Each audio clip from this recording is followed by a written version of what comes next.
يا أيها الناس اتقوا ربكم الذي خلقكم من نفس واحدة وخلق منها زوجها وبث منهما رجالا كثيرا ونساء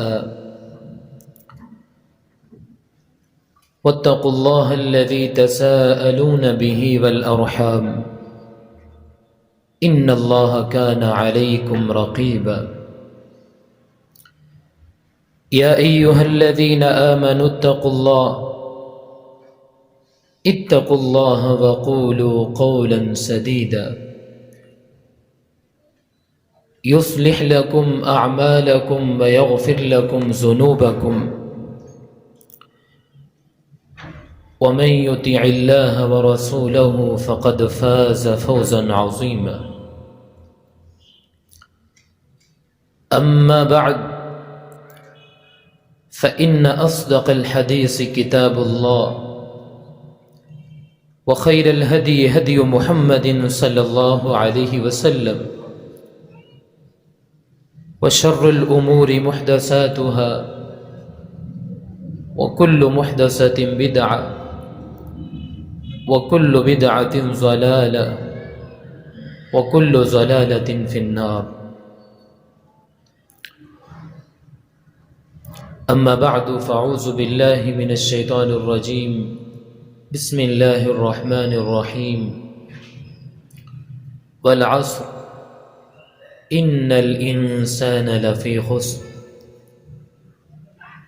إلا الذين آمنوا وعملوا الصالحات وتواصوا بالحق وتواصوا بالصبر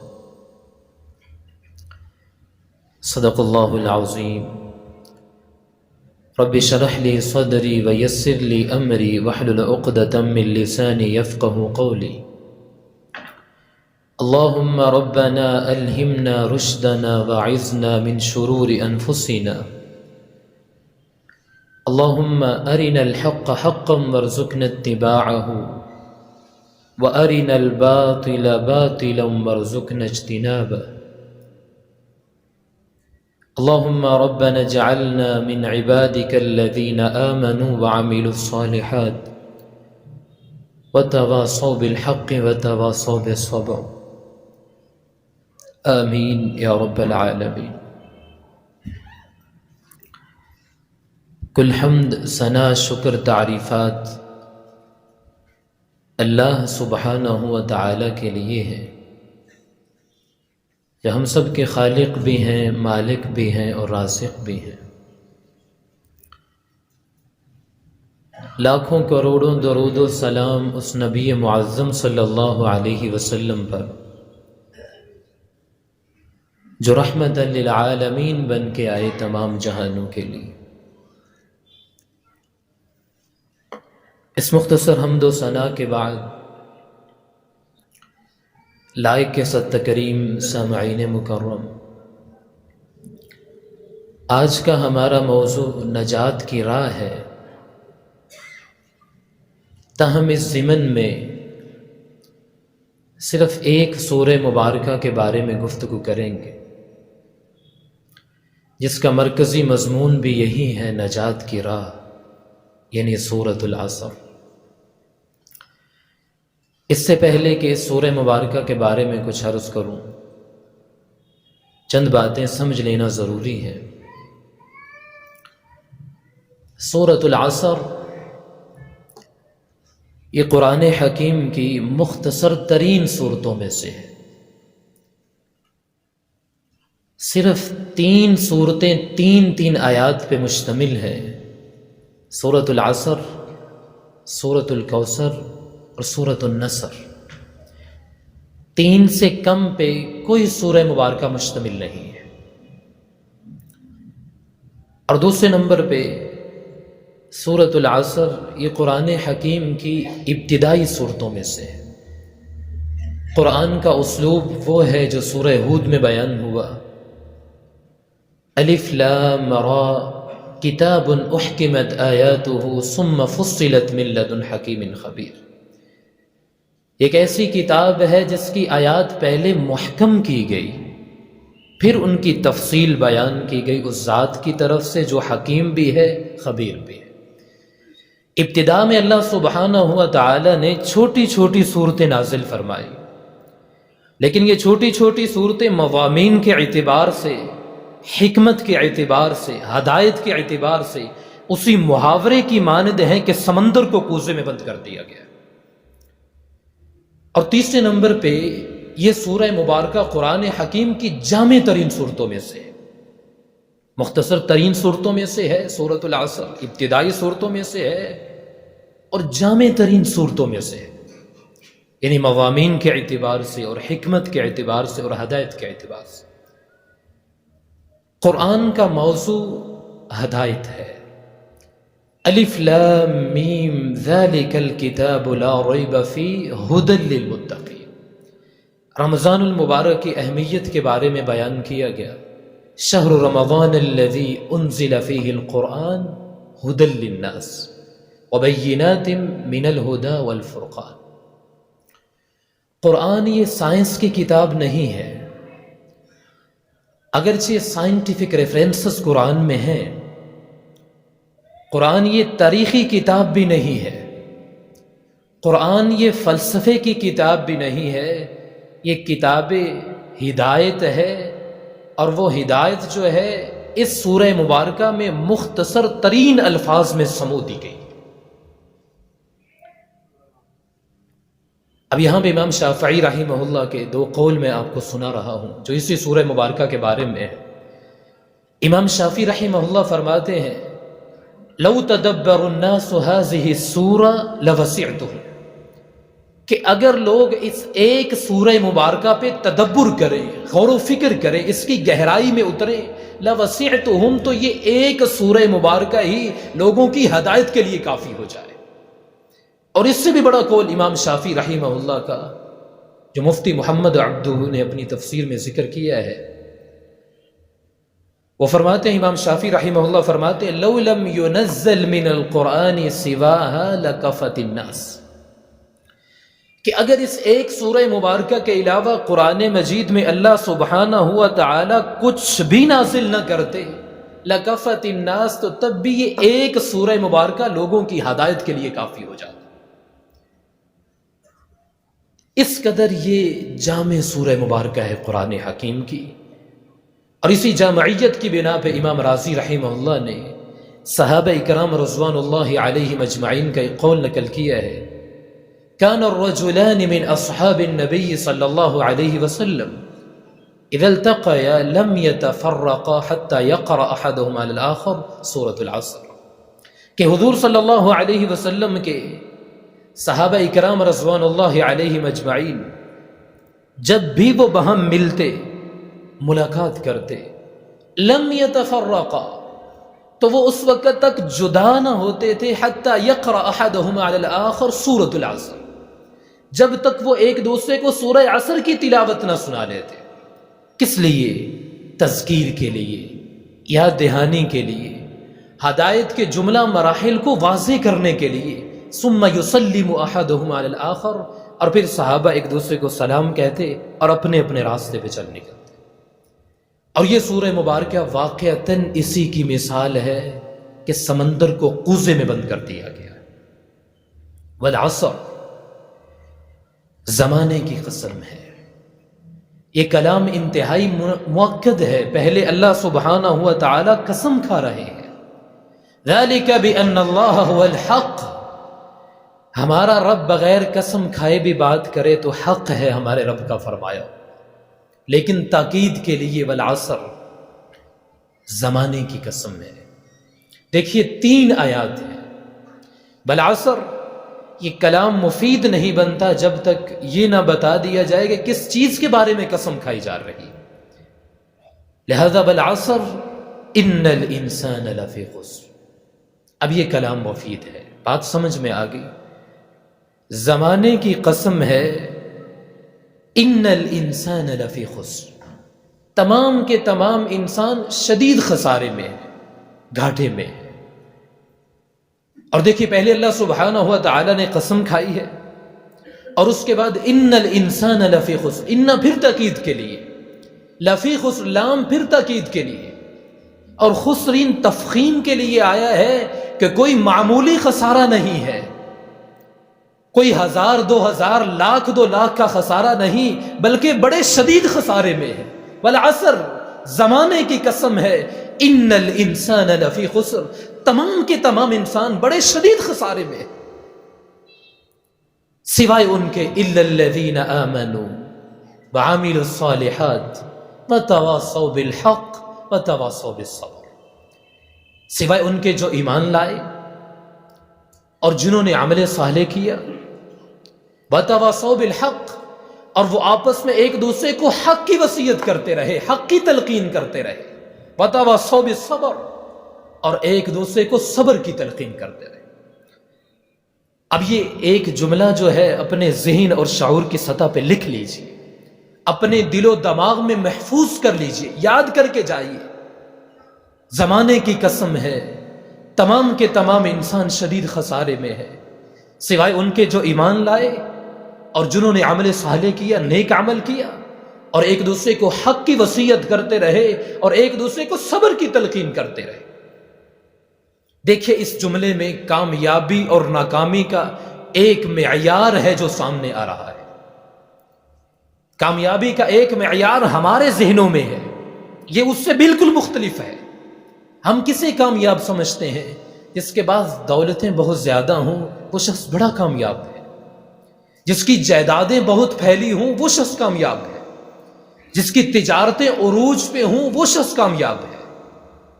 یہی تصورات ہیں ہمارے ذہن میں کامیابی کے، لیکن یاد رکھیے قرآن ان تمام تصورات کی نفی کر رہا ہے، رحمان ان تمام تصورات کی نفی کر رہا ہے۔ کامیابی ان چیزوں سے متعلق ہے ہی نہیں، بلکہ کامیابی تو ان 4 چیزوں سے متعلق ہے: ایمان، عمل صالح، تواصی بالحق اور تواصی بالصبر۔ یہ ہیں تو کامیابی ہے، یہ نہیں تو کوئی کامیابی نہیں ہے۔ آپ کو سلطنت عارضی مل جائے، پوری دنیا کی نعمتیں نصیب ہو جائیں، اگر ایمان ہی نہیں تو کوئی کامیابی نہیں ہے، اگر عمل صالح نہیں تو کوئی کامیابی نہیں، تواصی بالحق اور تواصی بالصبر نہیں تو کوئی کامیابی نہیں ہے۔ اور یاد رکھیے اگر یہ 4 چیزیں حاصل ہوں تو پھر چاہے آپ کو کوئی جانتا بھی نہ ہو، پھر چاہے آپ کسی جھونپڑی میں زندگی بسر کر رہے ہو، کوئی محل نہ ہو آپ کے پاس، پھر چاہے روکی سوکھی بھی آپ کو بمشکل ملتی ہو، آپ دنیا آخرت کی کامیاب شخصیت، جیسا کہ حضور صلی اللہ علیہ وسلم نے بھی فرمایا۔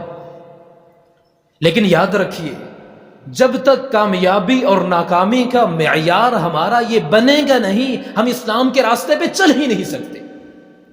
جب تک ہم یہ فیصلہ نہیں کر لیں گے کہ کامیابی اور ناکامی کا معیار یہی ہے جو قرآن پیش کر رہا ہے، ہم اسلام کے راستے پہ چل ہی نہیں سکتے۔ کیا فرمایا تھا حضور صلی اللہ علیہ وسلم نے؟ کچھ لوگ ایسے بھی ہوتے ہیں کہ اگر کسی محفل میں جانا چاہیں تو حضور نے فرمایا انہیں اجازت ہی نہ ملے، اگر کہیں رشتے کا پیغام بھیجیں تو کوئی ان کو رشتہ دینے کے لیے تیار نہ ہو۔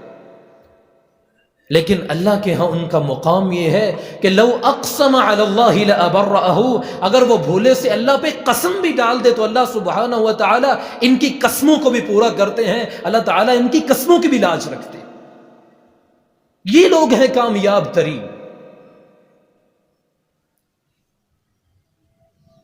آپ سوچئے حضرت ابو ذر رضی اللہ تعالی عنہ کا کیا مقام ہوگا، فقراء صحابہ میں سے ہے، مال نہیں تھا ان کے پاس، دنیا کا جاہ و جلال نہیں تھا، دنیا کی دولتیں نہیں تھی ان کے پاس، لیکن ابو ذر کے بارے میں حضور صلی اللہ علیہ وسلم نے فرمایا تھا من كان يسره ان ينظر الى زهد عيسى فلينظر الى صاحب ابي ذر رضی اللہ عنہ۔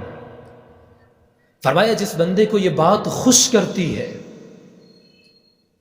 کہ وہ اپنی آنکھوں سے حضرت عیسیٰ علیہ السلام کا زہد دیکھے کہ وہ کیسے زاہد تھے،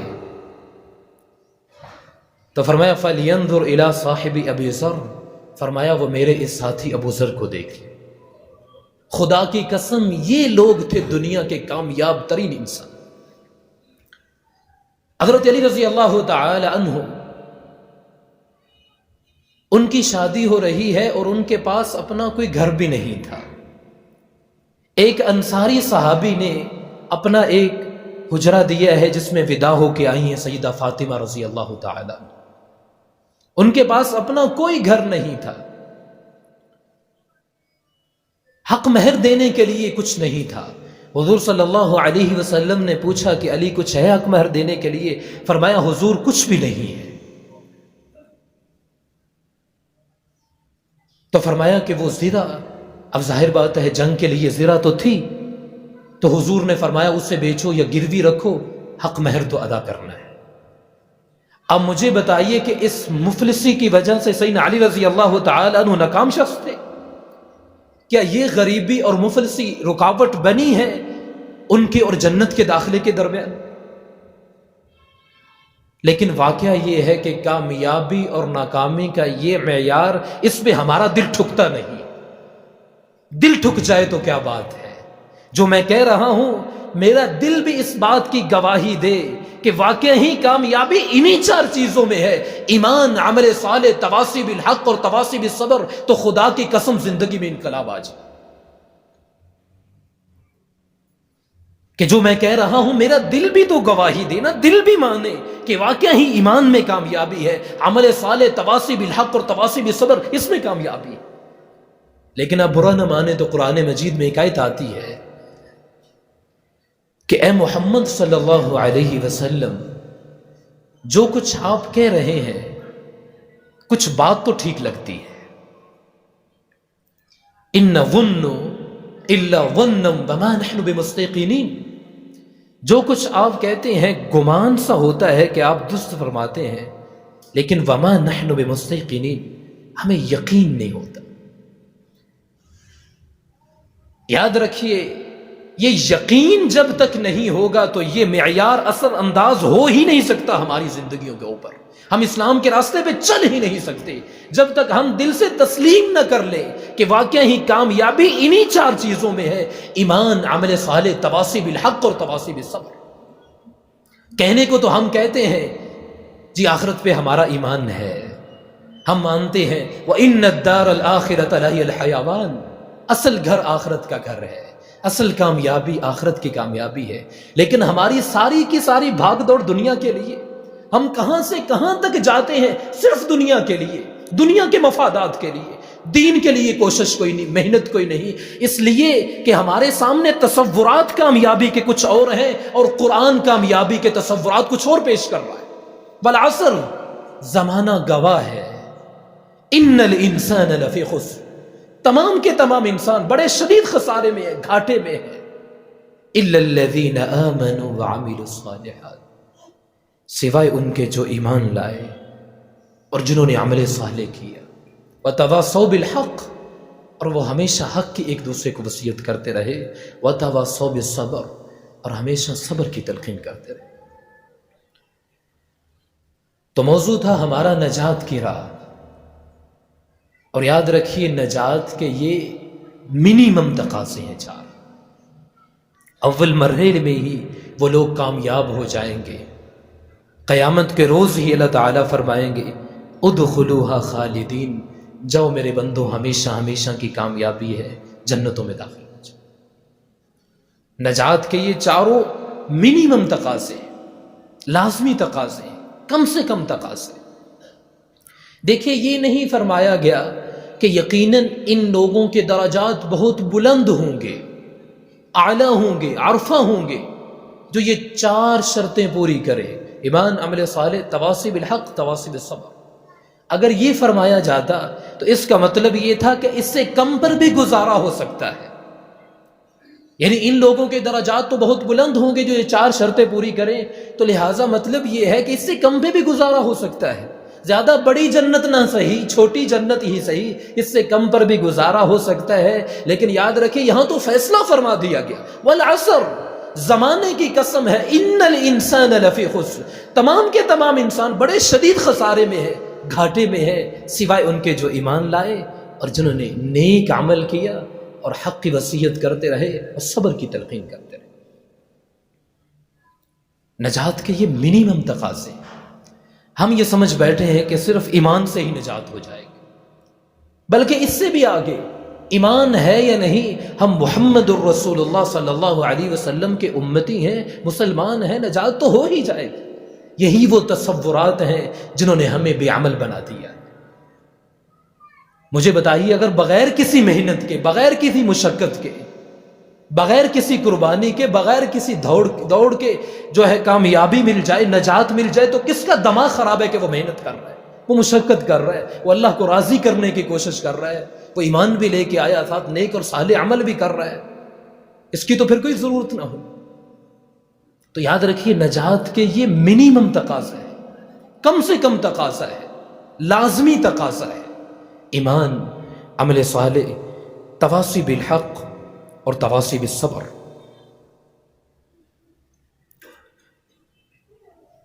یہ چاروں شرط لازم ہے۔ دیکھیے، یہ قرآن اللہ کا کلام ہے، یہ کوئی شاعری نہیں ہے۔ شاعری میں مبالغہ بھی ہوتا ہے، لیکن قرآن مجید ہے ایک ایک حرف لوگوں کی ہدایت کے لیے، ایک ایک حرف لوگوں کی ہدایت کے لیے۔ اس لیے میں جملہ سنا رہا ہوں امام رازی رحمہ اللہ کا، وہ فرماتے ہیں ان هذه الآیہ فیہا وعید شدید، لوگوں جان لو کہ اس آیت میں تو بڑی شدید وعید آئی ہے، بأن اللہ تعالی حکم بالخسارہ علی جمیع الناس، اللہ سبحانہ و تعالی نے فیصلہ فرما دیا ہے تمام لوگوں کے لیے گھاٹے کا، خسارے کا، تباہی کا، بربادی کا، الا من كان آتیا بهذه الاشیاء اربعا، سوائے ان کے جو یہ چار شرطیں پوری کرے وہ ہوں گے کامیاب، وہی الایمان، اور وہ چار شرطیں کون سی ہیں؟ سب سے پہلی شرط ایمان ہے، وعمل صالح، اور نیک عمل ہے، وتواصوا بالحق، اور حق کی وصیت کرنا ہے، وتواصوا بالصبر، اور صبر کی تلقین کرنا ہے۔ فدل ذلك ان النجاة معلقة بمجموع هذه الاشیاء، اس سے اس بات پہ دلیل بنی کہ نجات جو ہے وہ معلق ہے ان چار چیزوں کے جمع ہونے سے، نجات جو ہے وہ مشروط ہے ان چار چیزوں کے جمع ہونے سے۔ یہ چاروں چیزیں جمع ہوگی تو نجات ممکن ہے، وگرنہ فوری نجات ممکن نہیں ہے۔ یہ چاروں چیزوں کے جمع ہونے سے نجات ممکن۔ ہاں، یہ ہو سکتا ہے کہ ایک شخص جو ہے وہ پہلی چیز میں بہت بلند ہو، دوسری میں اتنا بلند نہ ہو، یعنی اس کا ایمان تو بہت بلند ہے لیکن عمل صالح میں وہ اس قدر بلند نہ ہو، تیسری چیز میں بہت بلند ہو، چوتھی چیز میں اتنا بلند نہ ہو۔ یعنی آپ دیکھیے، ایمان میں تو فرق ہے نا، سب لوگ ایمان میں برابر تو نہیں، اسی طرح عمل صالح میں بھی برابر نہیں ہے، کمی بیشی ہو سکتی ہے، لیکن بنیادی طور پہ یہ چاروں شرطیں پوری ہوں گی تو نجات ممکن ہے، وگرنہ نجات ممکن نہیں ہے۔ اللہ نے فیصلہ فرما دیا، والعصر، زمانے کی قسم ہے، ان الانسان لفی خسر، تمام کے تمام انسان بڑے شدید خسارے میں ہیں، گھاٹے میں ہیں، الا الذین آمنوا وعملوا الصالحات وتواصوا بالحق وتواصوا بالصبر، سوائے جو ایمان لائے اور جنہوں نے اچھا عمل کیا اور حق کی وصیت کرتے رہے اور صبر کی تلقین کرتے رہے۔ تو اس سورہ مبارکہ کے بارے میں یہ بنیادی باتیں عرض کرنے کے بعد اب میں یہ عرض کرنا چاہتا ہوں کہ قرآن کو سمجھنے کے دو درجے، ایک ہے تذکر بالقرآن اور ایک ہے تدبر بالقرآن۔ تذکر یعنی قرآن سے نصیحت حاصل کرنا، سبق حاصل کرنا، تو یاد رکھیے اس اعتبار سے قرآن مجید دنیا کی آسان ترین کتاب ہے۔ سورہ قمر میں 4 مرتبہ یہ آیت مبارکہ آئی ہے، وَلَقَدْ يَسَّرْنَا الْقُرْآنَ لِلذِّكْرِ فَهَلْ مِن مُدَّكِرٍ، وَلَقَدْ يَسَّرْنَا الْقُرْآنَ لِلذِّكْرِ فَهَلْ مِن مُدَّكِرٍ، وَلَقَدْ يَسَّرْنَا الْقُرْآنَ لِلذِّكْرِ فَهَلْ مِن مُدَّكِرٍ، وَلَقَدْ يَسَّرْنَا الْقُرْآنَ لِلذِّكْرِ فَهَلْ مِن مُدَّكِرٍ۔ ہم نے اس قرآن کو آسان بنایا ہے کوئی قرآن سے نصیحت حاصل کرنے والا؟ اور دوسرا درجہ ہے تدبر بالقرآن، قرآن پہ غور و خوض، اس کی گہرائی میں اترنا، غوطہ زنی کرنا، جیسا کہ اقبال نے کہا کہ قرآن میں ہو غوطہ زن اے مرد مسلمان۔ تو یاد رکھیے اس اعتبار سے قرآن مجید یہ دنیا کی مشکل ترین کتاب ہے۔ پوری زندگیاں لگا کے بھی یہ نہیں کہہ سکتے کہ ہم نے قرآن کو مکمل سمجھ لیا۔ بلکہ یہ ایسا گہرا سمندر ہے، جب آپ غوطہ زنی کریں گے کوئی نیا ہیرا نکال کے لائیں گے۔ یہ ہے تدبر بالقرآن۔ 30 جلدوں پہ امام رازی رحمہ اللہ نے تفسیر لکھی ہے، اور کتنے ایسے مقامات ہیں جہاں پہ وہ لکھتے ہیں واللہ تعالی عالم، واللہ تعالی عالم، اس کی مراد اللہ سبحانہ و تعالی ہی جانتے ہیں۔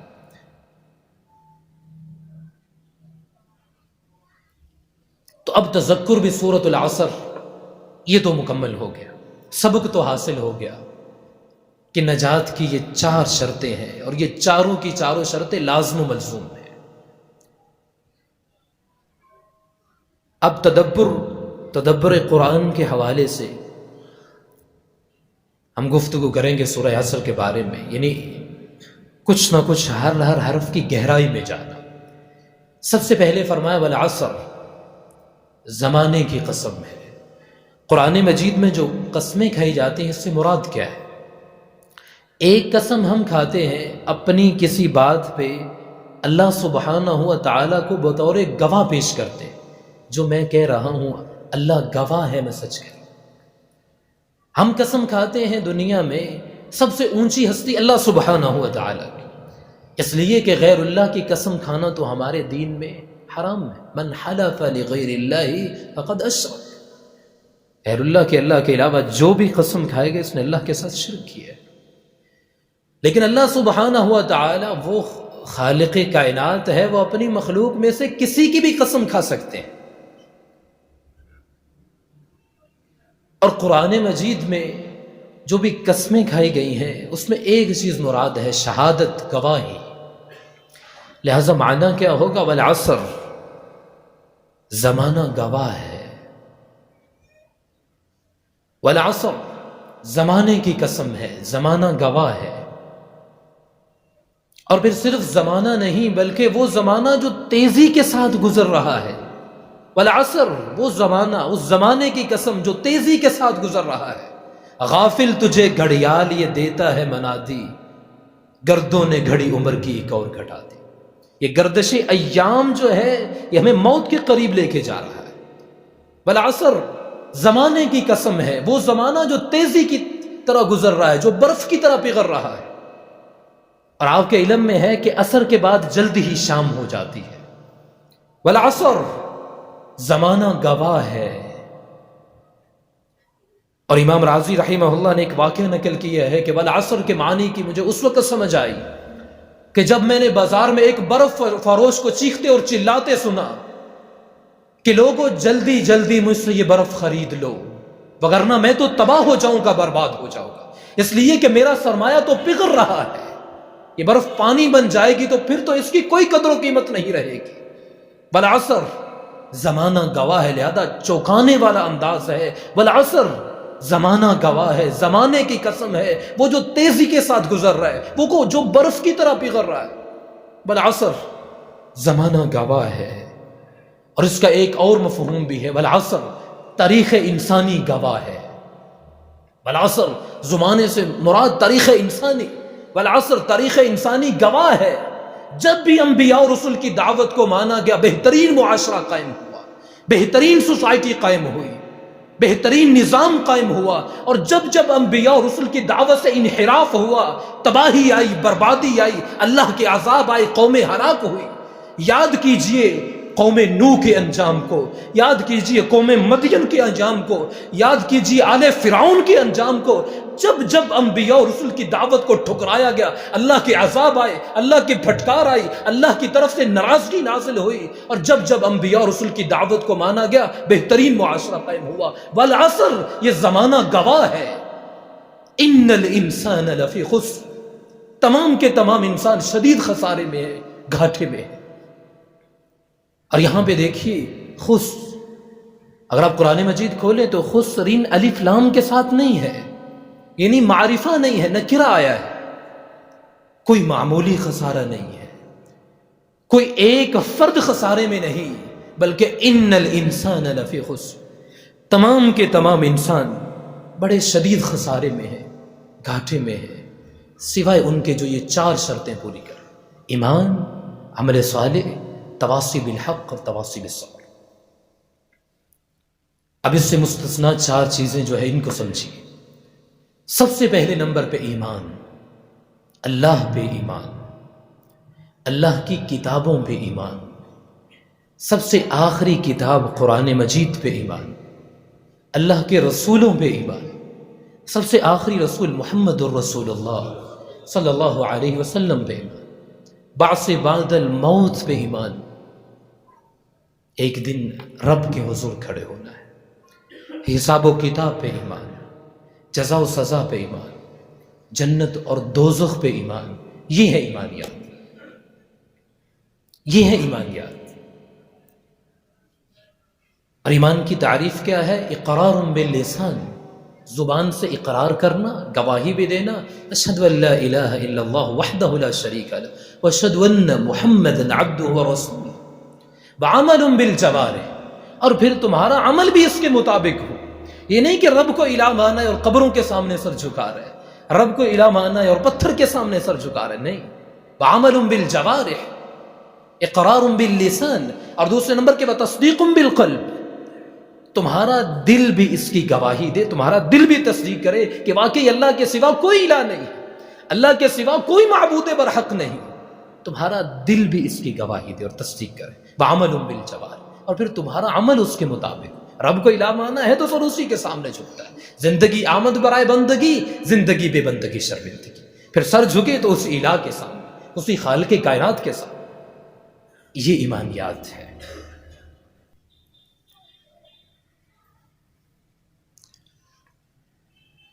یعنی صرف زبان کی گواہی نہ ہو بلکہ دل بھی اس کی تصدیق کرے۔ لیکن آج آپ دیکھیے مسلمانوں کی اکثریت جو ہے وہ اسی کیٹاگری میں فال کرے گی کہ ہم صرف نام کے مسلمان، زبان سے ہم کہتے ہیں کہ ہمارا آخرت پہ ایمان ہے، ہمارا اللہ پہ ایمان ہے، لیکن ہمارا عمل اس کے مطابق نہیں، ہمارا عمل اس کی تصدیق نہیں کرتا۔ کہنے کو تو ہم کہتے ہیں ہمارا قرآن پہ ایمان ہے، لیکن قرآن کیا کہتے ہیں؟ افبہذا الحدیث انتم مدہنون وتجعلون رزقکم انکم تکذبون۔ اللہ سبحانہ ہوا تعالیٰ فرماتا ہے اس جیسی نعمت کے ساتھ مداہنت کر رہے ہو، بے اعتنائی کر رہے ہو، لیکن قرآن کو پڑھتے نہیں ہو، اس کو اپنا امام نہیں بناتے، اس کے پیچھے نہیں چلتے۔ وتجعلون رزقکم انکم تکذبون، بلکہ تمہارا طرز عمل یہ ہے کہ تم تکذیب کر رہے ہو قرآن مجید کی۔ یاد رکھیے قرآن کو جھٹلانا دو طرح کا ہے، ایک وہ جو کفار مکہ جھٹلا رہے تھے، کوئی اللہ کا کلام نہیں ہے، اور ایک قرآن کی تکذیب یہ بھی ہے جو آج کا مسلمان کر رہا ہے، عمل سے قرآن کی تکذیب کر رہا ہے۔ نماز کس نے فرض کی ہے؟ اللہ سبحانہ و تعالی نے، وہ تو تم پابندی سے پڑھتے ہو، لیکن سود کو کس نے حرام ٹھہرایا ہے؟ اللہ سبحانہ و تعالی نے اس کو چھوڑنے کے لیے تیار نہیں۔ اسی لیے حضور نے تو فرما دیا ما آمن بالقرآن من استحل محارمہ، یاد رکھیے اس شخص کا قرآن پہ کوئی ایمان نہیں جو قرآن کی حرام کردہ چیزوں کو حلال جانے۔ اسی لیے حضور نے فرمایا تھا القرآن حجت لک وعلیک، یہ قرآن یا تمہارے حق میں سفارشی بنے گا یا تمہارے خلاف آئے گا قیامت کے دن۔ اگر ہم کہنے کو کہتے ہیں اللہ کا کلام ہے تو پھر اس کے مطابق عمل کیوں نہیں؟ پھر اس کی تعلیمات کے سامنے سر تسلیم خم کیوں نہیں؟ اس کی تعلیمات کے سامنے سر کو جھکاتے کیوں نہیں؟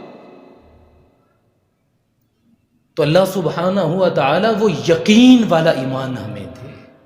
صحابہ اکرام رضوان اللہ علیہم اجمعین تھے سچے اور پکے، وہ بھی جن کے بارے میں قرآن مجید کہتے ہیں وَلَكِنَّ اللَّهَ حَبَّبَ إِلَيْكُمُ الْإِيمَانَ، تمہارے دلوں میں محبوب ترین بنا دیا گیا ہے ایمان کو، بلکہ وَزَيَّنَهُ فِي قُلُوبِكُمْ، اس ایمان کو تمہارے دلوں میں مزین کر دیا گیا ہے۔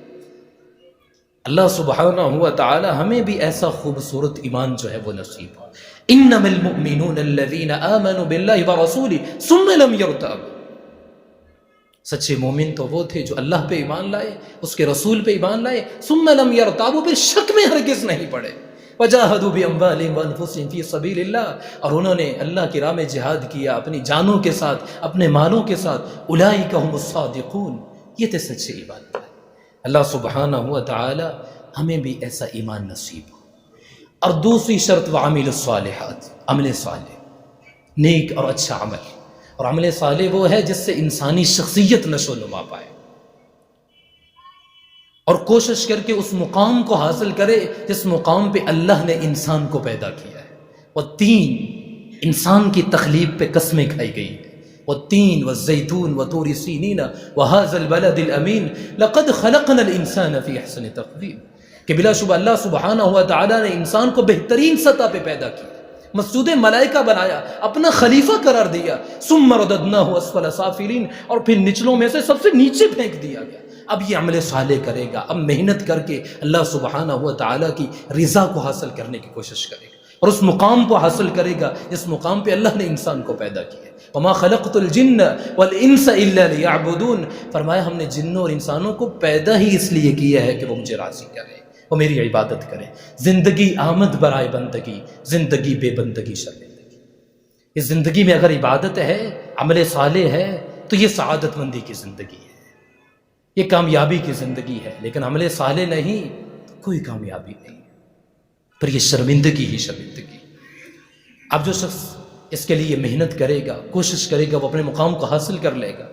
لیکن جو محنت نہیں کرتا، کوشش نہیں کرتا، صرف ایمان ہی ایمان ہے، عمل صالح نہیں، تو اللہ سبحانہ و تعالیٰ فرماتے ہیں اولئک کالانعام بل هم اضل اولئک هم الغافلون، فرمایا یہ جانور ہیں بلکہ ان سے بھی بدتر ہیں، یہی لوگ غافل ہیں۔ دیکھیے حیوانات کو، جانوروں کو اللہ تعالیٰ نے ایک سطح پہ پیدا کیا ہے تو وہ اپنی اسی سطح پہ زندگی گزار رہے ہیں، اس سے اوپر کی کوئی صلاحیت جانوروں کو اللہ نے دی ہی نہیں۔ لیکن انسان، اس کو تو اللہ سبحانہ و تعالیٰ نے اشرف المخلوقات بنایا ہے، اس کو تو اللہ نے مسجود ملائکہ بنایا، اپنا خلیفہ قرار دیا۔ اگر یہ بھی جانوروں کی سطح پہ آ کے زندگی بسر کر رہا ہو اور اسی کی طرح کما رہے، اپنے بچوں کو کھلا رہے، کوئی محنت نہیں آخرت کے لیے، تو اس لیے فرمایا اولئک کالانعام بل هم اضل اولئک هم الغافلون، فرمایا یہ جانور ہیں، ان سے بھی بدتر ہیں، اور فرمایا یہی لوگ غافل ہیں۔ لہم قلوب لا یفقہون بها، دل تو ہیں، حق نہیں سمجھتے۔ وَلَهُمْ أَعْيُنٌ لَا يُبْصِرُونَ، آنکھیں ہیں، حق دکھائی نہیں دیتا۔ وَلَهُمْ آذَانٌ لَا يَسْمَعُونَ بِهَا، کان تو ہیں، حق سنائی نہیں دیتا۔ ابو جہل کی آنکھیں نہیں تھی، کیا اس کا دل نہیں تھا؟ کیا وہ حق نہیں سنتا تھا؟ لیکن اولئک کالانعام بل هم اضل اولئک هم الغافلون، فرمایا یہی لوگ غافل۔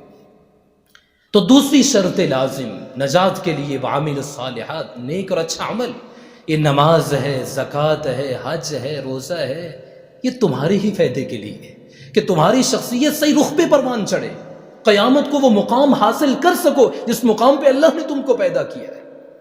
یاد رکھیں یہ کوئی بوجھ نہیں ہے۔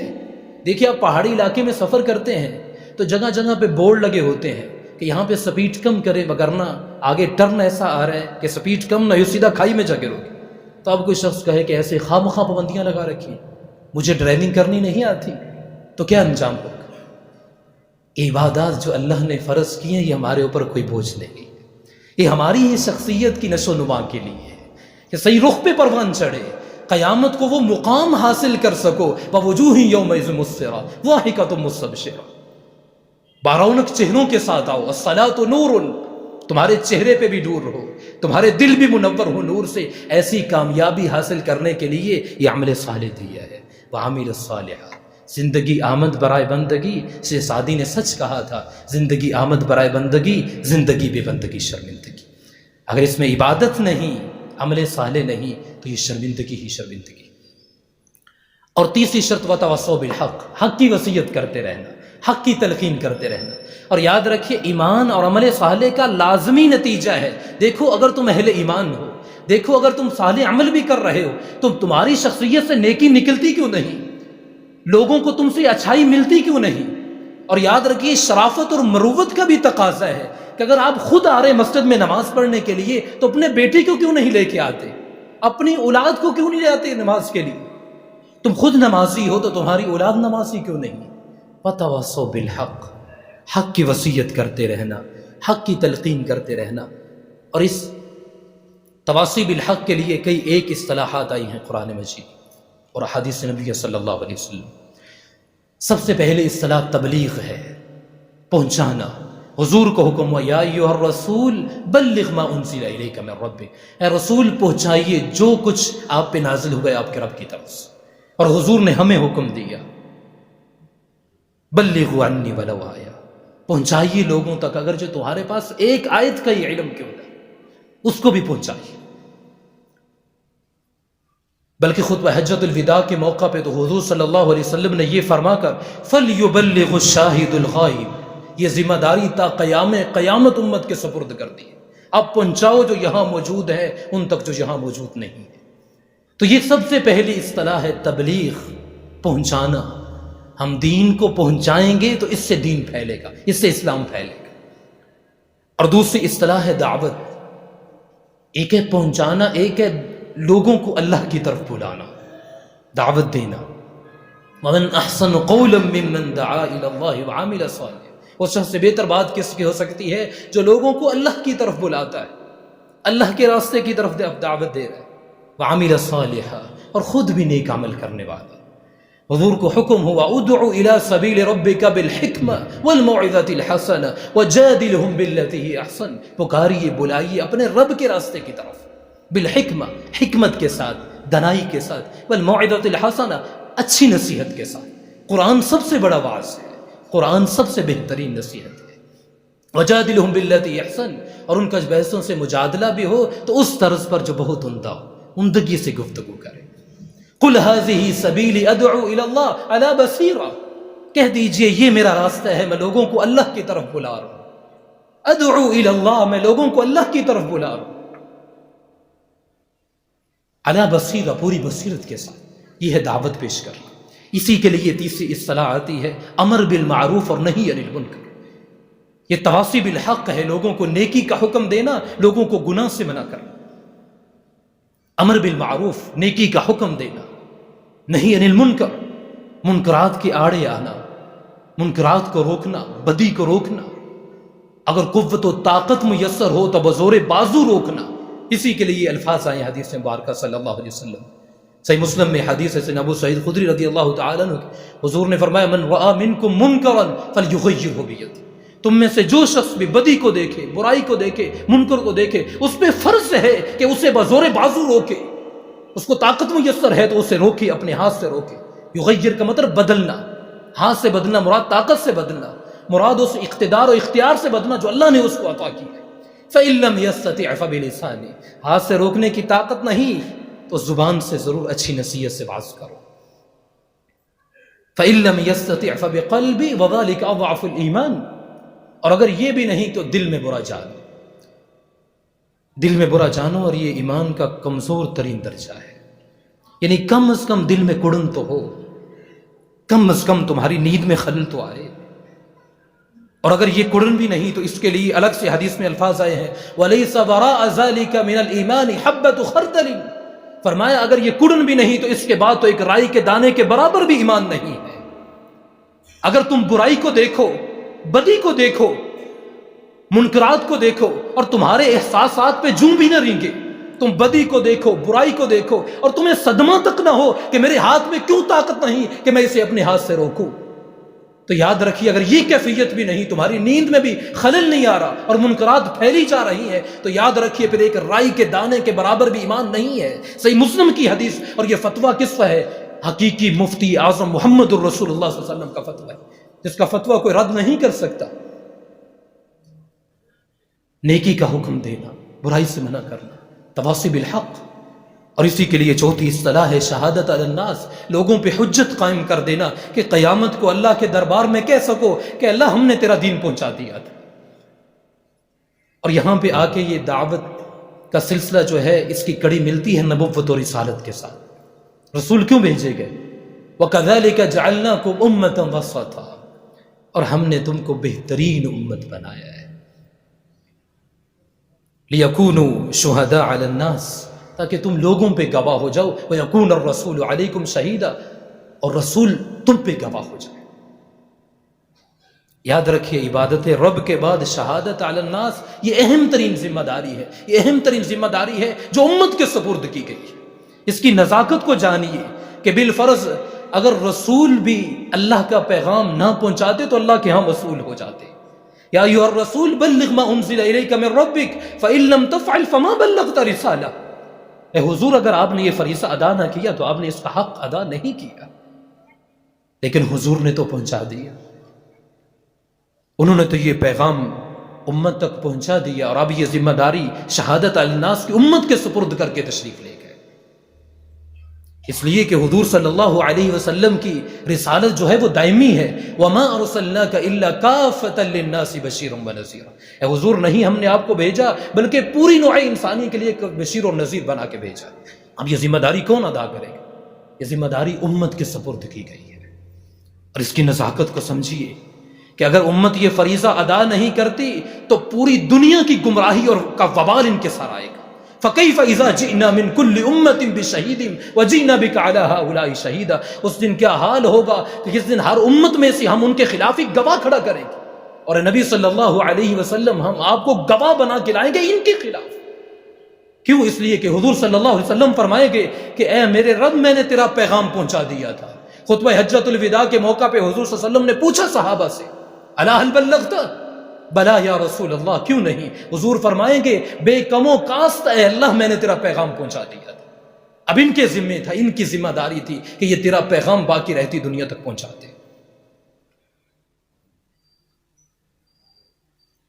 اور یاد رکھیے عدالت اخروی میں بنی نوع انسانی یہ عذر پیش کرنے میں بڑی حق تک حق بجانب ہوں گے کہ اللہ یہ تھے تیرے نبی، آخری نبی کی امت، یہ تھے حامل قرآن، ان کے پاس تیرا دین تھا، یہ تھے تیری شریعت کے علم بردار.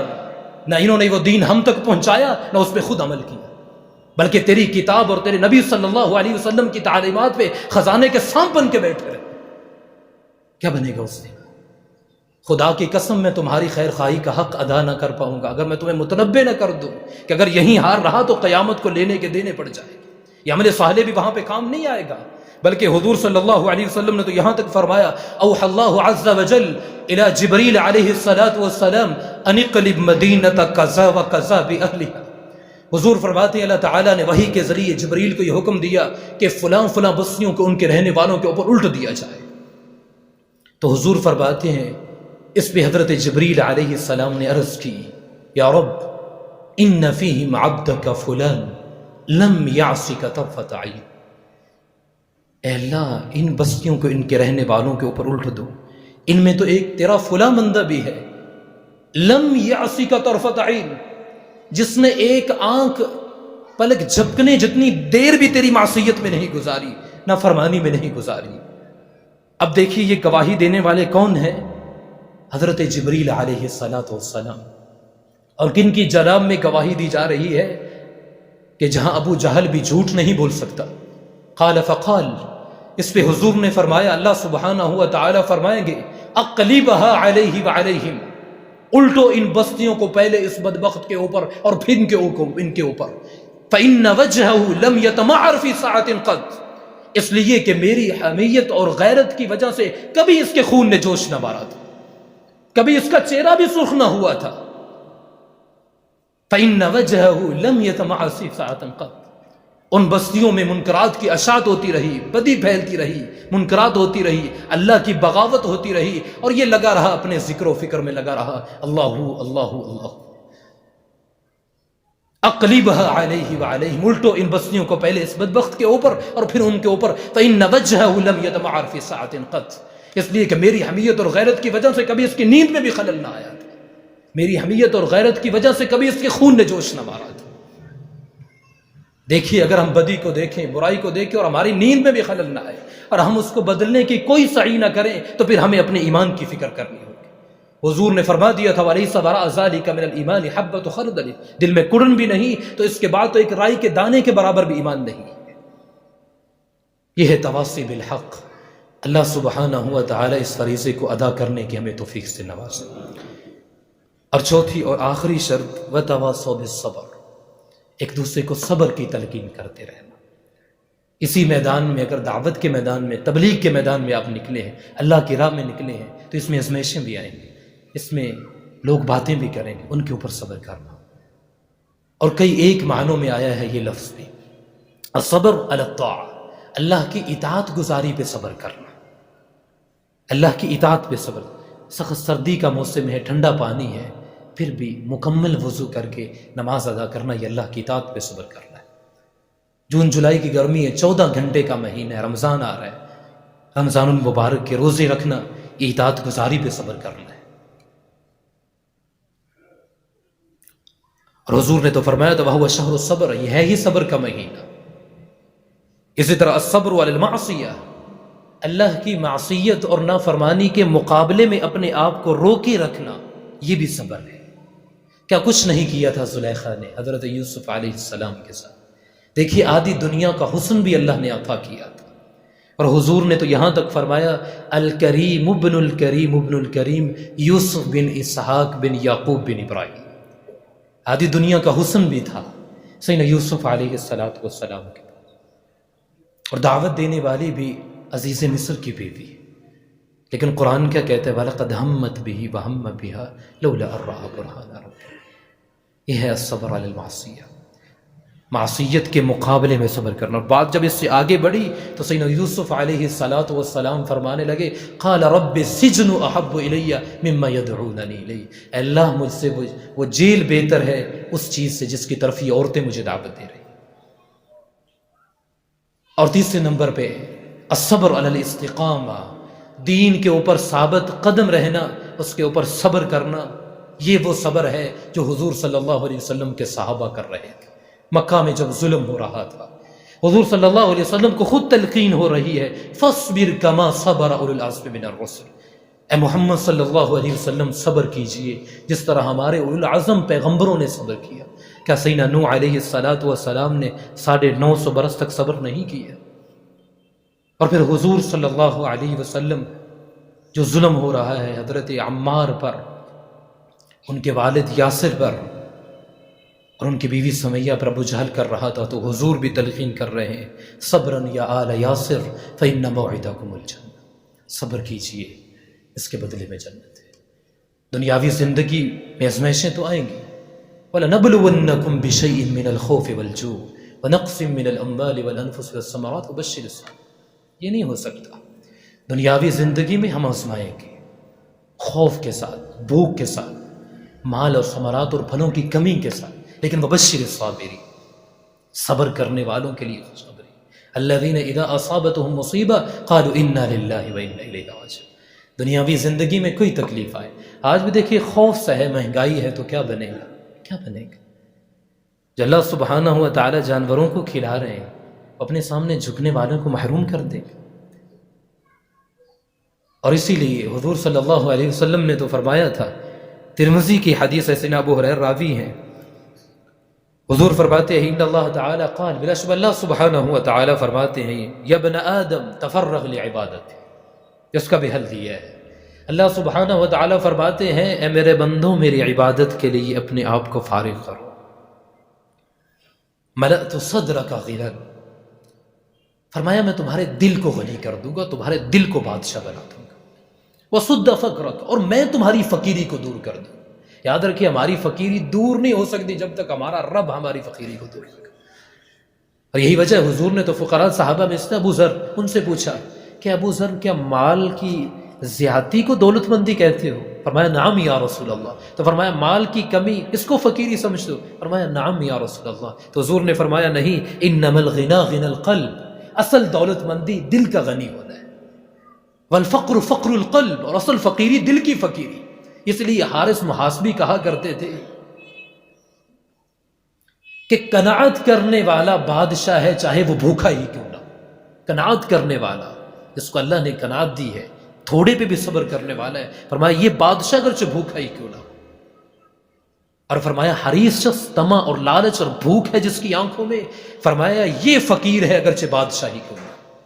تو اللہ سبحانہ ہوا تعالیٰ فرماتے ہیں تفرغ لعبادتی یا ابن آدم، اے ابن آدم میری عبادت کے لیے وقت نکالو، میں تمہارے دل کو غنی کر دوں گا، وَصُدَّ فَقْرَكَ، میں تمہاری فقیری کو دور کر دوں گا، وَإِن لَّمْ تَفْعَلْ، اور اگر تم نے ایسا نہ کیا تو ملأت یدیک شغلا، میں تمہارے ہاتھوں کو کام سے بھر دوں گا۔